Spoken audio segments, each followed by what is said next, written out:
இன்றைக்கு நமக்கு எதிரான எத்தனையோ அவதூறுகளை அள்ளி இறைக்கிறார்கள், வாய்க்கு வந்ததை பேசுகிறார்கள். அவர்கள் விரும்பும்படி நான் வளைந்து கொடுக்கவில்லை என்கிற வயிற்றெரிச்சலில் இல்லாதது கொள்ளாததுகளை இட்டுக்கட்டி கட்டுக்கதைகளை பரப்புகிறார்கள்.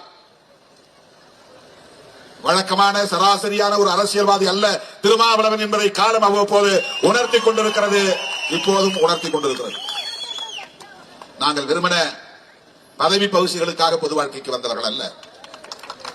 சமத்துவ இந்தியாவை கட்டமைக்க வேண்டும் என்கிற கனவை புரட்சியாளர் அம்பேத்கர் அவர்கள் கண்டார். அதற்காக தம் வாழ்வை அவர் ஒப்படைத்துக் கொண்டார். 80-90 வயது வரையில் வாழ வேண்டியவர் 65 வயதிலேயே காலமாக நேர்ந்தது. இரவு பகல் பாராமல், உறக்கமில்லாமல், ஓய்வில்லாமல் அவர் உழைத்த உழைப்பு, அவருடைய அர்ப்பணிப்பு மிக குறுகிய வாழ்நாளையே அவருக்கு தரும் நிலை உருவானது.